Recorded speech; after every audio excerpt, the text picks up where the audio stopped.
നമുക്ക് ബാലന്റെയും ഗോമതിയുടെയും ഇന്നത്തെ നല്ലൊരു കഥ കേട്ടാലോ? അങ്ങനെ ഇന്നത്തെ കഥയില് ബാലൻ വീട്ടിലേക്ക് കയറി വരുവാണ്.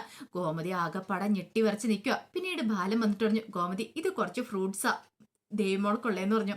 അങ്ങനെ ഗോമതി അത് വാങ്ങാൻ തുടങ്ങുന്ന സമയത്ത് ഗോമതിയുടെ കയ്യിൽ നിന്ന് താഴേക്ക് പോയി. ഗോമതിക്ക് ഭയങ്കര വെപ്രാളമായിരുന്നു. അങ്ങനെ താഴേക്ക് പോയി കഴിഞ്ഞപ്പോ ബാലൻ പറഞ്ഞു, നീ എന്തിനാ ഗോമതി ഇത്ര വെപ്രാളപ്പെടുന്നേ? അതിന്റെ ആവശ്യമൊന്നും ഇല്ല. നിനക്കിത് എന്തു പറ്റിയെന്ന് ചോദിച്ചു. ഒന്നുമില്ല ബാലേട്ട എന്ന് പറഞ്ഞിട്ട് ഗോമതിയെ താഴേന്ന് പെറുക്കി എടുക്കാൻ തുടങ്ങുക. പക്ഷെ ഗോമതിക്ക് സാധിക്കുന്നില്ല ആ ഫ്രൂട്ട്സ് താഴെ നിന്ന് എടുക്കാനായിട്ട്. കൈയൊക്കെ വിറച്ചിട്ട് വീണ്ടും അത് താഴേക്ക് പോവാണ്.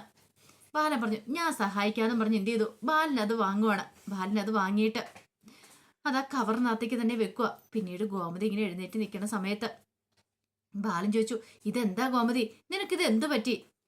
എന്താ മുഖമൊക്കെ വല്ലാതിരിക്കണേന്ന് ചോദിച്ചു. മുഖമൊക്കെ ആകെപ്പെടാ വേർക്കുന്നുണ്ടല്ലോ. അത് പിന്നെ ബാലേട്ട, ഞാൻ അടുക്കളയിൽ കുറച്ച് തിരക്ക് പണിയിലായിരുന്നു, അതാന്ന് പറഞ്ഞു. അപ്പോഴേക്കും ബാലൻ ചോദിച്ചു, അല്ല എന്തിയെ ദേവിമോൾ എന്തേന്ന് ചോദിച്ചു. അല്ല ദേവി, അത് പിന്നെ ദേവിമോൾ കുളിക്കുവാന്ന് പറഞ്ഞു. ആ കുളിക്കുവാണോ എന്ന് ചോദിച്ചു. ആ സമയത്ത് ഗോമതിയുടെ മനസ്സിലേക്ക് അലോക് കിടക്കുന്ന ആ രംഗമാണ് വരുന്നേ. ഇതേ സമയം ശ്രീദേവിയും കൊണ്ട് ഹോസ്പിറ്റലിലേക്ക് ചെന്നിട്ടുണ്ടായിരുന്നു മീനാക്ഷി. അങ്ങനെ പെട്ടെന്ന് തന്നെ സ്ട്രെച്ചർ കൊണ്ടുവന്ന് ശ്രീദേവി അകത്തേക്ക് ഡോക്ടറെ പരിശോധിക്കാൻ വേണ്ടി കയറ്റിക്കൊണ്ട് പോവാണ്. സുകന്യ അനുവൊക്കെ എന്ത് ചെയ്യണമെന്ന് അറിയത്തില്ല, അത് മുറിയിലിരിക്കുക. കാരണം ഗോമതിയോട് ചോദിക്കുന്ന ഓരോ കാര്യങ്ങളും അവർ കേൾക്കുന്നുണ്ടായിരുന്നു. സുകന്യക്കും ടെൻഷൻ, അതുപോലെ തന്നെ അനുമോളാണെങ്കിൽ ഇരുന്ന് കരയുവാണ്. എന്ത് ചെയ്യണമെന്ന് അറിയത്തില്ല, ഒരു അവസ്ഥയിൽ വല്ലാതെ കരഞ്ഞുകൊണ്ടിരിക്കുക. ഇതേ സമയത്ത് ബാലൻ ഗോമതിയോട് പറഞ്ഞു, ഒരു കാര്യം ചെയ്യുക, നീ എനിക്ക് ആഹാരം എടുത്തു വെക്ക് എന്ന് പറഞ്ഞു. കഴിച്ചിട്ട് എനിക്ക് പോകണമെന്ന് പറഞ്ഞു. അങ്ങനെ ഗോമതി എന്ത് ചെയ്തു, പോയി ആഹാരം എടുത്ത് വെക്കുവാണ്. ആഹാരം എടുത്ത് വെക്കണ സമയത്ത് ഗോമതിയുടെ മനസ്സിലേക്ക് ആഹാരം എടുത്ത് വെക്കുന്നതിനെ കുറിച്ചൊന്നും അല്ല ചിന്ത, അലോക് കിടക്കുന്നതാണ്. ഓരോ നിമിഷവും അലോകിനെ കുറിച്ചുള്ള ചിന്തകൾ മാത്രം ഗോമതിയുടെ മനസ്സിൽ. അലോക് വീണ് കിടക്കുന്ന ആ ഒരു ചിത്രം. പിന്നീട് ബാലനോട് പറഞ്ഞ് കഴിക്കാൻ പറഞ്ഞു. അപ്പോഴേക്കും ബാലൻ ചോദിച്ചു, ഇതെന്താ ഗോമതി കാണിച്ചു വെച്ചിരിക്കണം? എന്താ ഇതെന്താ ചപ്പാത്തിയോ? ഞാൻ ചപ്പാത്തിയാണോ ഉച്ചയ്ക്ക് കഴിക്കുന്നത്, ചോറല്ലേന്ന് ചോദിച്ചു. അല്ല അത് പിന്നെ ബാലേട്ട, ഞാൻ അതിൻ്റെ കൂടെ അവിടെ മീൻ കറിയും കൂടി എടുത്തു വെച്ചിരിക്കുന്നു. അത് ബാലേട്ട, എപ്പോഴോ ബാലേട്ടൻ ചപ്പാത്തി വേണമെന്ന് പറഞ്ഞ പോലെ എനിക്ക് തോന്നി, അതാ. എൻ്റെ ഗോമതി, നിനക്കെന്താ പരിസര ബോധം പോലും നഷ്ടപ്പെട്ടു പോയതുപോലെ നീ ഇങ്ങനെ സംസാരിക്കണേ? ബാലേട്ട, ഞാൻ ഇപ്പം തന്നെ മാറ്റിത്തരാം, ഞാൻ ചോറെടുത്ത് വെക്കാം എന്ന് ഗോമതി പറഞ്ഞു. ഗോമതിക്കാണെങ്കിൽ താൻ എന്താ ചെയ്യുന്നേ, എന്താ പറയണേ എന്ന് പോലും അറിയത്തുണ്ടായിരുന്നില്ല. ഇതേ സമയത്ത് ഗോമതി അങ്ങോട്ട് പോകാൻ തിരിഞ്ഞപ്പോഴത്തേനും ബാലൻ ചോദിച്ചു, അല്ല ദേവമോള് കുളി കഴിഞ്ഞ് വന്നില്ല എന്ന് ചോദിച്ചു. അത് ഇപ്പൊ വരും എന്ന് പറഞ്ഞു. കുളി കഴിഞ്ഞ് കാണുമായിരിക്കും എന്ന് പറഞ്ഞു. അല്ല അനുമോൾ എന്തിയേ?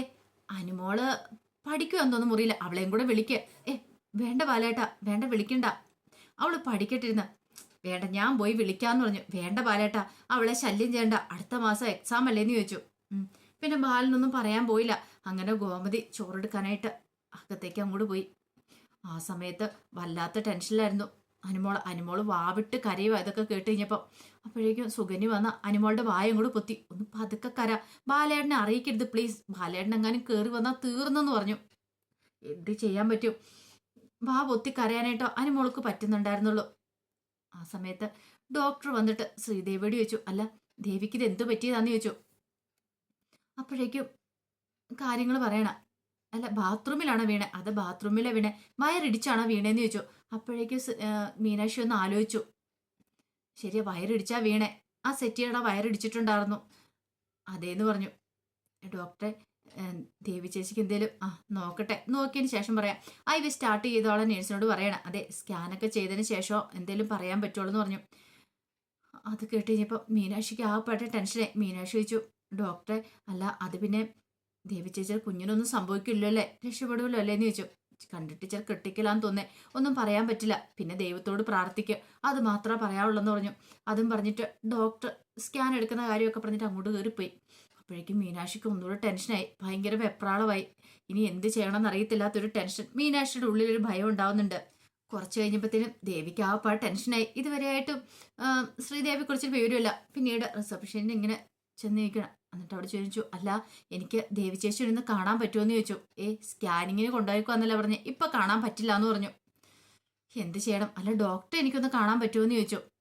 ഡോക്ടറെ കാണെങ്കിലും ഇനി ഇത്തിരി സമയം കഴിയണം, സ്കാനിങ് കഴിഞ്ഞ് വന്നാൽ മാത്രമേ കാണാൻ പറ്റുള്ളൂ എന്ന് പറഞ്ഞു. ആ സമയത്താണ് സുകന്യയുടെ കോള് വരുന്നത്. സുകന്യ വിളിച്ചിട്ട് ചോദിച്ചു, എന്തായി ദേവി, അല്ല എന്തായി മീനാക്ഷി, ദേവിക്ക് എങ്ങനെയുണ്ടെന്ന് ചോദിച്ചു. അറിയില്ല ചേച്ചി, സ്കാനിങ്ങിന് പോയി കൊണ്ടുപോയിരിക്കുക, ഡോക്ടർ അതിനുശേഷം കാര്യങ്ങളൊക്കെ പറഞ്ഞാൽ അറിയുള്ളൂ എന്ന് പറഞ്ഞു. അല്ല അവിടെ എന്തായി? അലോകിനെ പറഞ്ഞു വിട്ടോന്ന് ചോദിച്ചു. ഉം. അല്ല ഇല്ല അതെന്താ?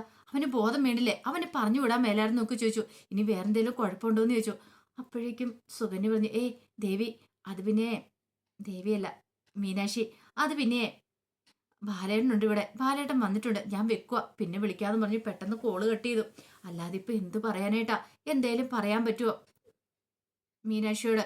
കാരണം ഇവിടെ ഈ അവസ്ഥയാന്ന് അറിഞ്ഞിട്ടുണ്ടെങ്കിൽ ആകെപ്പാടെ ടെൻഷനായിപ്പോയി.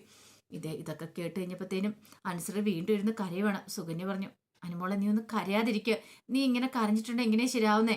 എങ്ങാനും ബാലേട്ടൻ ഇങ്ങോട്ടേക്ക് വന്നിട്ടുണ്ടെങ്കിൽ അറിയാലോ, ആരും അറിയില്ലാതെ എങ്ങനെയെങ്കിലും നമുക്ക് ഈ കാര്യങ്ങളൊക്കെ നടത്തണം, നീ ഇങ്ങനെ ടെൻഷൻ അടിക്കില്ലെന്ന് പറഞ്ഞു.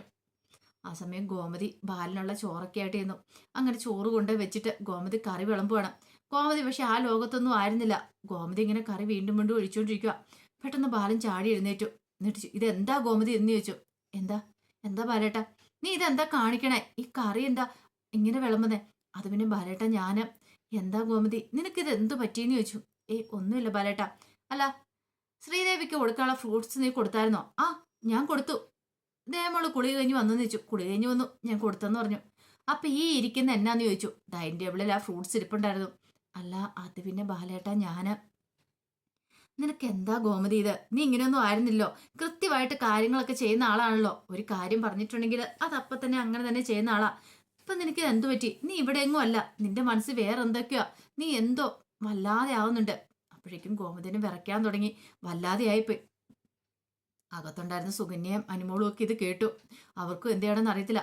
അപ്പോഴേക്കും ബാലമണി, സത്യം പറ ഗോമതി, നിന്റെ മനസ്സ് വേറെന്തോ ഒരു ടെൻഷൻ കടന്നു പോയിട്ടുണ്ട്. അവസാനം ഗോമതി പറഞ്ഞു, തകർന്നു ബാലേട്ട, എല്ലാം തകർന്നെന്ന് പറഞ്ഞു. കരയുവാണ് ഗോമതി, പൊട്ടി കരയുവാണ്. എന്താ പറഞ്ഞേ? തകർന്നെന്ന്? എന്ത് തകർന്നെന്ന്? നമ്മുടെ കുടുംബം തകർന്നു ബാലേട്ട. കുടുംബം തകരാനോ? നിനക്കിത് എന്താ ഗോമതി എന്ന് ചോദിച്ചു. ഗോമതി കരഞ്ഞുകൊണ്ട് അനുമോളുടെ മുറിയുടെ അങ്ങോട്ട് കൈ ചൂണ്ടുവാണ്. ബാലിനൊന്നും മനസ്സിലായില്ല എന്താ ഏതാ എങ്ങനെയാന്ന്. ഇതേ സമയത്ത് ആകെപ്പാടെ ടെൻഷനായിപ്പോയി അനുമോൾക്ക്. എന്ത് ചെയ്യണമെന്ന് അറിയത്തില്ല. അനുമോളുടെ റിലേ തന്നെ പോയി. അനുമോള് വല്ലാത്തൊരു അവസ്ഥയിലേക്ക് മാറുവാണ്. കാരണം ഇതെല്ലാം കൂടെ കണ്ടു കഴിഞ്ഞപ്പോഴത്തേനും പിന്നെ സഹിക്കാൻ പറ്റുന്നുണ്ടായിരുന്നില്ല.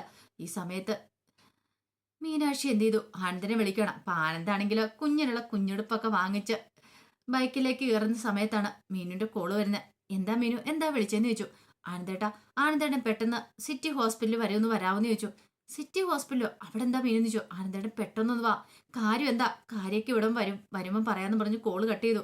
മീനുവിന് എത്രയും പെട്ടെന്ന് ആരെങ്കിലും ഒന്ന് വന്നാൽ മതി എന്നുണ്ടായിരുന്നുള്ളൂ. ആകെപ്പാടെ ടെൻഷനായി. ശ്രീദേവിയുടെ കാര്യം എങ്ങനെ എന്താണെന്നും അറിയത്തില്ല. ആനന്ദ് പിന്നീട് അങ്ങോട്ടേക്ക് പോവുകയാണ്. ഈ സമയത്ത് മീനാക്ഷി ടെൻഷൻ അടിച്ച് അവിടെ നിൽക്കുകയാണ്. ഇതുവരെയായിട്ടും ഡോക്ടർ സ്കാനിങ് കഴിഞ്ഞ് വന്നിട്ടില്ല. ഡോക്ടർ സ്കാൻ ചെയ്താൽ മാത്രമേ കാര്യങ്ങളൊക്കെ അറിയാൻ പറ്റുള്ളൂ. ഇനിയിപ്പം ശ്രീദേവി ചേച്ചിയുടെ കുഞ്ഞിന് എന്തെങ്കിലും സംഭവിച്ചോ ഇല്ലയോ എന്നൊക്കെയുള്ള കാര്യങ്ങൾ. ആ സമയത്ത് ബാലന് അനുമോളുടെ മുറിയിലേക്ക് വരുവാണ്. ഗോമതിയാണ് കൂട്ടിക്കൊണ്ട് വരുന്നത്. അങ്ങനെ അങ്ങോട്ട് വരുമ്പോൾ ബാലൻ കാണുന്ന കാഴ്ച, സുകന്യയുടെ കഥ ഓർക്കുന്നത്. സുകന്യയുടെ മുഖമൊക്കെ വിളറി വെളുത്തിരിക്കുകയാണ്, പേടിച്ചരണ്ടിട്ട്. അതുപോലെ തന്നെ അനുമോൾ അവിടെ ഇരിക്കുന്നുണ്ട്. അനുമോൾ ഒരു ഭ്രാന്തിയെ പോലെ മുടിയിലൊക്കെ പിടിച്ച് വലിക്കുന്നു, എന്തൊക്കെയോ കാണിക്കുന്നു, പൊട്ടിക്കരയുന്നു, എന്തൊക്കെയോ ചേഷ്ടകൾ കാണിക്കുന്നു. ഇത് കേട്ടപ്പം ബാലൻ ചോദിച്ചു, എന്താ? ഇത് കണ്ടു കഴിഞ്ഞപ്പോൾ ബാലൻ ചോദിച്ചു, എന്താ അനുമോളെ, നിനക്കിത് എന്താ പറ്റിയോന്ന് ചോദിച്ചു. അകത്തേക്ക് കയറി വരുമ്പോഴാണ് ആ കാഴ്ച കാണുന്നത്. അലോക് അവിടെ കിടക്കുന്നത്. അലോക് ബോധമില്ലാതെ ഇങ്ങനെ കിടക്കുകയാണ്. ഒരു നിമിഷം ബാലൻ ഞെട്ടിപ്പോയി. അതുപോലെ തന്നെ അനുമോളുടെ ആ കോലം കൂടെ കണ്ടു കഴിഞ്ഞപ്പോഴത്തേനും ഇതേ സമയം മീനാക്ഷി ഇരുന്ന് പൊട്ടിക്കരയാണ് ഹോസ്പിറ്റലിൽ. എന്ത് ചെയ്യണമെന്ന് അറിയത്തില്ലാത്തൊരവസ്ഥയിൽ. അങ്ങനെ അതിൻ്റെ വിശേഷങ്ങളൊക്കെ നമ്മളിന്ന് കാണുന്നത്. ഇതിൻ്റെ ബാക്കി വിശേഷങ്ങളുമായിട്ട് വൈകുന്നേരത്തെ പ്രമോയി വരാട്ടോ. ഒരിക്കൽ കൂടി എല്ലാവർക്കും ശുഭദിനം നേർന്നുകൊണ്ട് നിർത്തുന്നു.